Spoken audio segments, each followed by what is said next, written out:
Imagine creating something so revolutionary that it changes an entire industry, but not without challenges, betrayal, and court battles along the way. That's exactly what Christina Mae Jenkins did with her innovation of the Hair-Weev technique. Today, we're uncovering the fascinating story of how a Black woman from Louisiana transformed the way we see hair. Her journey is full of innovation, setbacks, and triumph. Let's dive into the life of the woman behind the iconic Hair-Weev and discover how her invention continues to influence the world of hair care today. Born on Christmas Day, 1920, in Ville Platte, Louisiana, Christina Mae Thomas always felt a twinge of disappointment sharing her birthday with one of the most celebrated days of the year. She would often joke that being born on such a special day meant the spotlight was never truly hers. Little did anyone know, however, that this resilient Black woman, born during the festive season, would one day revolutionize the hair industry with a groundbreaking weaving technique that changed hair extensions as we knew it. Christina's early life remains something of a mystery, though it's believed she was the fourth of 8 children. While only 5 siblings, Pearl, Rose, Buck, Clinton, and Tex, have been confirmed. What is clear is that Christina always had a spark that set her apart. From a young age, she pushed boundaries and defied expectations. In the 1940s, when most women pursued careers in nursing, teaching, or home economics, Christina charted a different path. In 1943, she earned a bachelor's degree in science from Leland College in Baker, Louisiana. A remarkable achievement for any woman of that era, let alone a Black woman. Her ambition didn't stop there. That same year, she married jazz pianist Herman Duke Jenkins, a man whose talent would see him share stages with legends like Nancy Wilson and Nat King Cole. From this union, they would have 2 children, Sheila and Herman Jr. Christina and Duke's love story began in Galveston, Texas, where Duke was stationed as a staff sergeant in the Army. After his discharge in 1945, the couple moved to Canton, Ohio, where Duke pursued his musical career. Together with his brother Fred, he formed the Duke Jenkins Orchestra, and their journey eventually led them to Chicago, where Christina's true legacy would begin to take shape. Though her path was unconventional, Christina's determination, intellect, and creativity would soon leave a permanent mark on the beauty industry, reshaping it for generations to come. While living in Chicago, Christina began working at a wig manufacturing company. It was during this time that inspiration struck. She saw firsthand how unrealistic the wigs appeared on women. They were bulky, heavy, and far from natural looking. Christina was driven by a passion to create something better. She envisioned a hair weaving technique that would not only look more natural, but also protect the client's real hair. Most existing techniques required braids, grips, or pins to the natural hair, which often caused tension on the scalp and damage over time. Christina was determined to change that. Her approach was revolutionary. He aimed to create a method that would be gentler on the hair while still providing a seamless natural appearance. Christina started by constructing her own hair pieces. She purchased human hair and used a wefting board to create hair wefts, which were much thinner than the bulky wefts typically seen on the hair sold in beauty supply stores. Her innovative technique, which she called Hair-Weev, involved an apparatus that stood almost as tall as a floor lamp. Using 3 spools of thread, she would create a thin weft on the client's scalp. The weft hair was then sewn onto the client's thread weft using a traditional or curved sewing needle. The Hair-Weev technique was a game changer. It could last up to 3 months and offers a superior alternative to traditional sewings and wigs. Christina's innovation not only transformed the beauty industry, but also gained strong support from her family. Her father-in-law, Elijah Jenkins, played a key role by helping her construct the weapon board.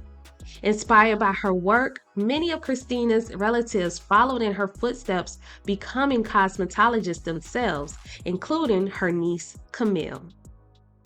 I love and adore Aunt Chris. I miss her forever. A lot of my inspiration came from just watching her life, how she was able to be an innovator in this field in a time before, before they even knew we were involved with these processes, as cosmetologists. It was wonderful to watch her be a person to, like Madam C.J. Walker and those, be an inventor, be an innovator.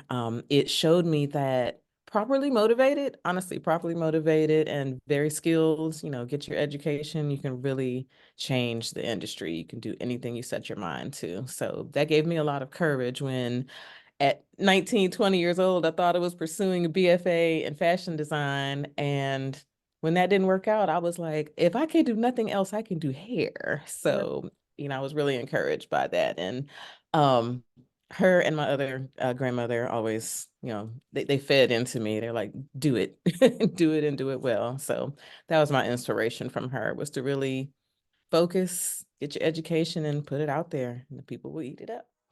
Before leaving Chicago for Cleveland, Ohio, Christina took a pivotal step in her journey. On May 4, 1951, she applied for a patent for her revolutionary hair weave technique, titled Permanently Attaching Commercial Hair to Live Hair. In 1952, her patent was granted under patent number 2,621,663. Not only was her method groundbreaking, but Christina also ensured her work stood out by altering the spelling to WEEV instead of WEAVE, further distinguishing her unique approach to hair weaving. Upon arriving in Ohio, Christina began teaching her technique, often traveling to places like Europe, accompanied by family members to train others in her method. She eventually opened the Christina Academy of Hair-Weev. Students from all over the country came to learn from her. The hair-weave process was top tier, and depending on the beautician, the installation could be completed in about an hour or longer, depending on the client's need. What also set her apart was the product she provided. Christina's human hair wefts were remarkably thin, a feature that made her offerings both rare and in high demand. As popularity of her hair weave grew, Christina opened the Christina's Hair-Weev Penthouse Salon in Cleveland.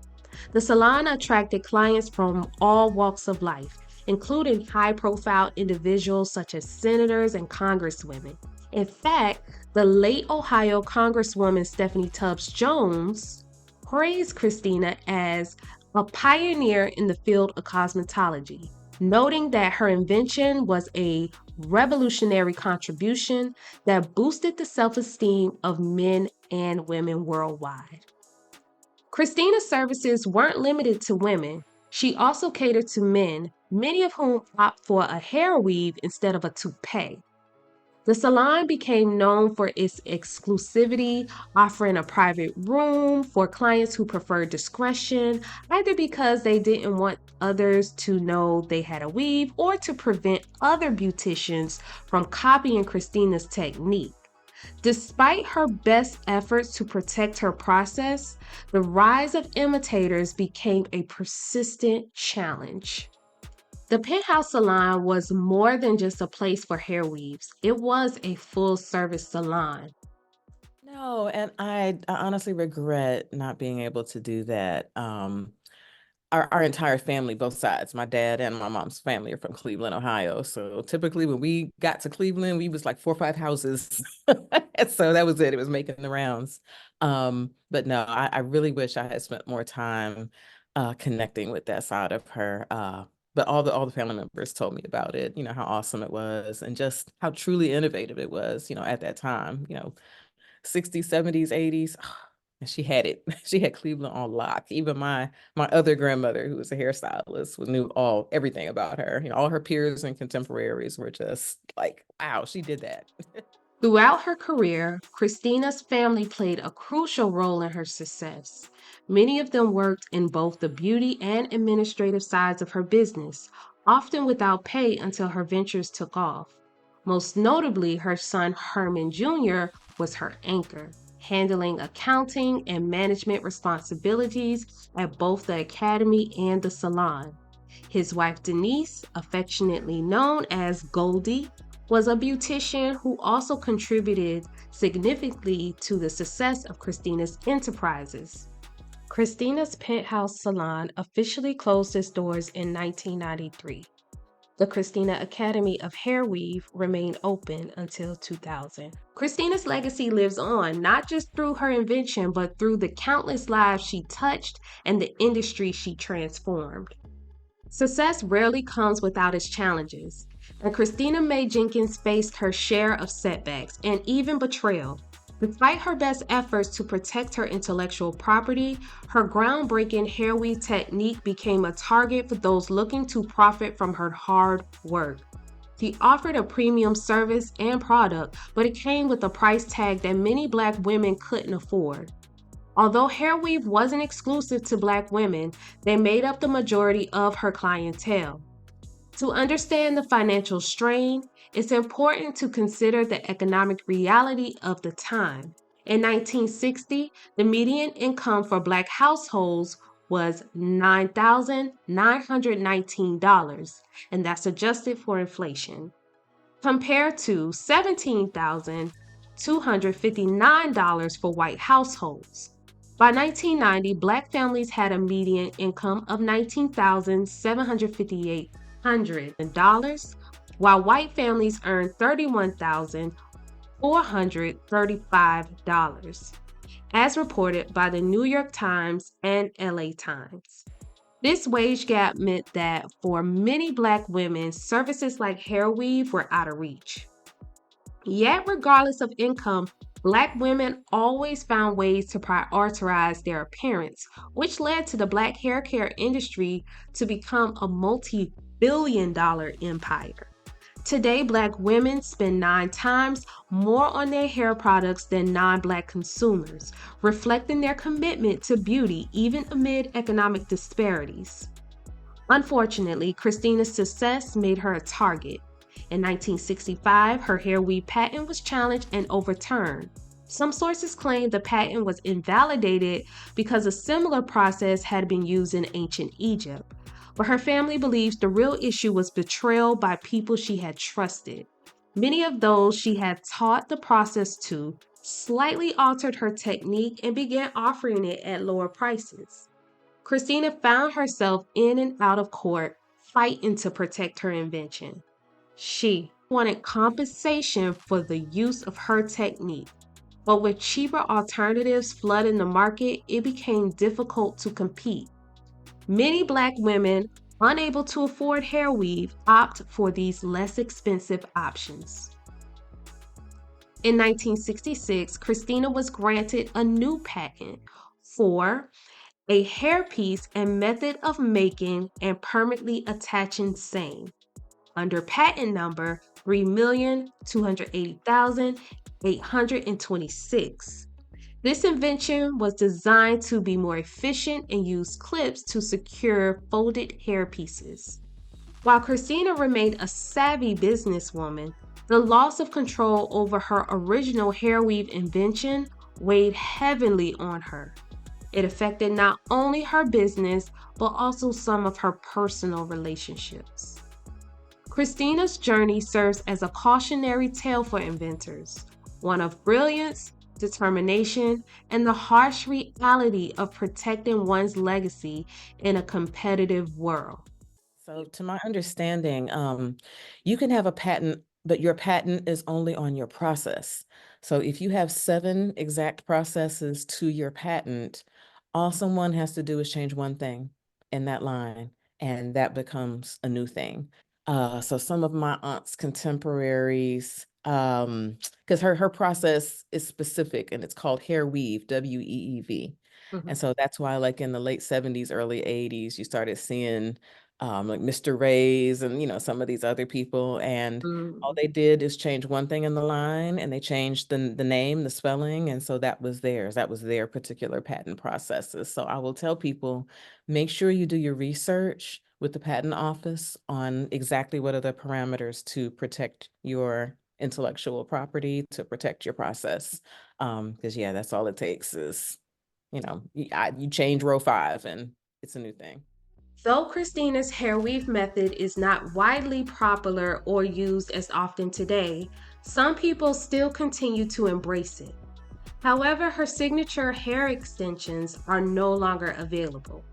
Christina passed away on November 23rd, 2003, having lived a life filled with passion, brilliance, and innovation.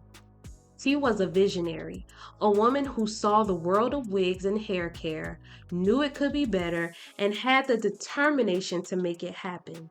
Christina did what many women of her time couldn't or didn't. She blazed her own trail, improved an industry, and built an empire around it. I never, whenever I saw her, I never didn't see her smiling. And so we would tend, so since she raised my father, we would send him up first and she would squeal. She would grab him and she'd kiss his little cheeks and pinch. And then I was the next in line for the squealing fest.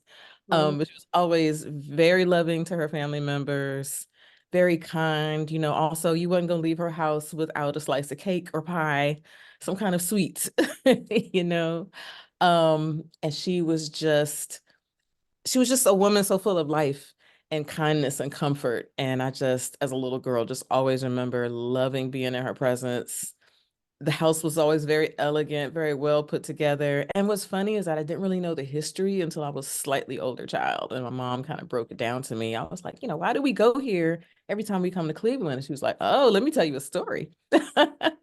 So I just remember her just being very sweet, very kind, just she really loved on my dad. And that in turn turned him out to be a wonderful parent. She was very smart. I know you've already observed the technique, but to just think on that many layers and to not just think on that many layers, but to think on that many layers to help people. mm, We didn't have wonderful looking wigs and things like that, things that looked like our hair, that looked like us, but she was very intentional on how she would put this hair together. It always had to be human.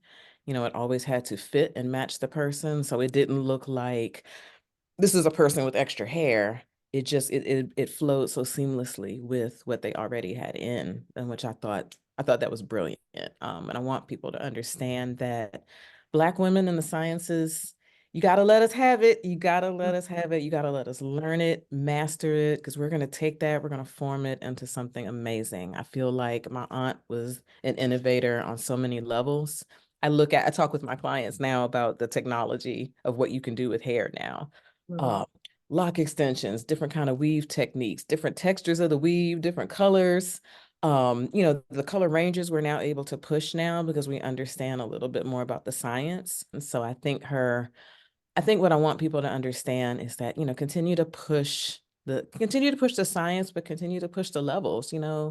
I work with a lot of loose natural hair and locks, and I love color. So pushing a level with color has always like been my favorite thing to do. And I've been inspired by my aunt to see, how far can I take it, but also keep the integrity of the person's hair intact. So I want people to continue to innovate and invent things, like keep that spirit going for my mm. aunt.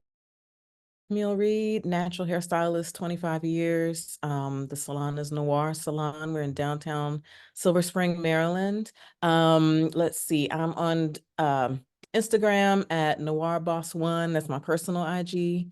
And then there's Noir_Salon. That's also another IG where I have some of my work posted. Y'all forgive me. I'm not the big social media influencer girly, but there's a good track record, of information on there to find me. My website is noirdesignconcepts.com. You can find me on there, booking consultations and things for future hairstyling work. What else? I'm also on what's the new one that's out now? Threads, but you can link to that, from the IG. And I'm still trying to figure that one out. But yeah, you all need me. I'm here to help you answer questions, do consultations. If you're in Maryland or nearby, come on and come see me. I got you. Christina's impact resonates even more today, as protective hairstyles like braids, locks, and wigs have surged in popularity, especially as the use of hair relaxers has declined. While some ways may have taken a back seat in recent years, I hear they're making a comeback. But regardless of the trends, one thing remains true. When it comes to hair, Black women's top priority is protecting their natural hair. Christina recognized the damage too tight braids and poorly made wigs could cause long before it became common knowledge. She wanted to create a solution that not only looked natural, but also protected the hair underneath. And she did just that. Sure, there were bumps along the way.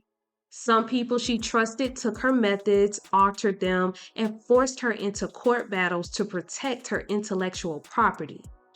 But even with those setbacks, she achieved more than most. She taught her technique internationally, opened her own academy and salon, and inspired a generation of hairstylists. And through it all, she had a tight knit support system with family by her side to help her business thrive for decades.